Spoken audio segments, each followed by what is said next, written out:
Morning, guys. Just want to talk to you this morning about property taxes and the homeowners exemption and why it's so important to have it. So this is just a real quick shot of the difference between having just the regular property taxes on your property and the homeowners exemption. So if you're in the city of Twin Falls, it's about 1.87% of your property value is what you're taxed on. So this is what that would turn into. If you have the homeowner's exemption, half of the value up to $100,000 is reduced off that taxable value. And so you can see on a $200,000 property, cut in half, that's what your savings would be, or that's what your total tax would be versus the above line. So it's also different if you're in the county, because county taxes are always a little less expensive. And that can actually be a big determining factor on where you want to buy, because if you buy in the county, your tax rate for Twin Falls County is about the 1.27%, which for $200,000 house is $2,540. And you add that homeowner's exemption, that brings down, pretty low compared to if you're in the city. So anyway, that's just a quick snapshot of homeowner's exemption. Let me go over a couple things. First of all, why do we pay property taxes? This is why. Police, firefighters, public works, highways, all those fun things. So, and when you're in the city, you always have extra services, so that's why it's more expensive in the city. I'm gonna flip to this one really quick. So the homeowners exemption in Idaho, our lights are flickering for some reason. So it reduces, once again, half of the value of the home up to $100,000. So how does that work? Let me show you a couple examples. So here is a property. Let's see, which one do we want to start with? Okay, so here's a property that's less than $200,000. And so we're going to look over on this side right here. The value actually is right here, $167,000. These people have the homeowner's exemption, so it takes the $83,000 off. And that's what their tax bill is.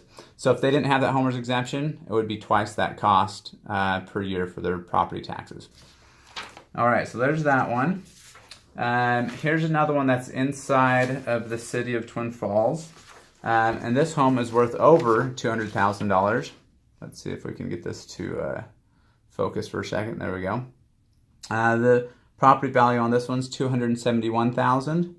Homeowners exemption only goes up to $100,000. So they're actually being taxed on $171,000. And so that's what their tax is right there. Okay. So one more inside the city of Twin Falls. This was actually kind of a sad deal, because these were some clients of ours that did not file for the homeowners exemption, and we always remind everybody to do it. Value of their home was $157,000 per the tax assessor. They didn't have the homeowner's exemption and they didn't file for it, so they were paying $29.56 per year roughly. Their tax bill would have been half of that had they filed for the homeowner's exemption. So it's important that you file for that, and that you file for it before April 15th every year, and we do send out reminders to do that. We also remind you at the title company to do that as well. Couple other things. So we talked about that $100,000 being the max exemption. So this is just a history of the maximum homeowners exemption. So this is just that history, and you can see right now 2018 it's 100,000, and that can adjust just depending on what the city, county assessor and treasurers decide to do. So that's that.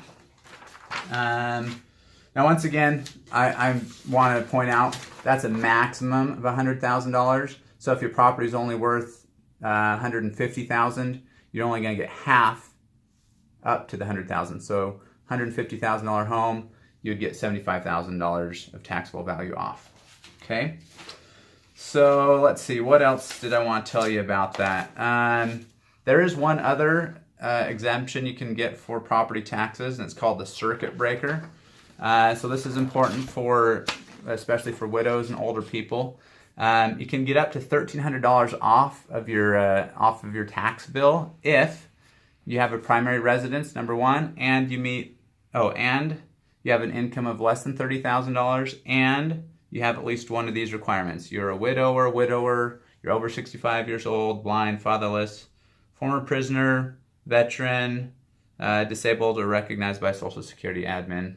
So anyway, we can get you any of these documents with additional information. We might just attach it to the video as well so you can see them. So I'm going to go back to the first little thing I had here just so you can see it one more time. So once again, in city, $200,000 property. There's your tax. Your tax bill would be $3,700. With homeowners exemption, it would only be $1,800. And I don't know about you, but I'm pretty keen on saving $1,800 a year on my taxes. I mean, that's a difference of $150 or so per month. And once again, if you're in the county, same value of property, you're taxed less. So $2,500 a year on a $200,000 property, or $1,270 for if you have that homeowners exemption. So once again, important to do the homeowners exemption, and yeah, so let me know if you have any questions about that.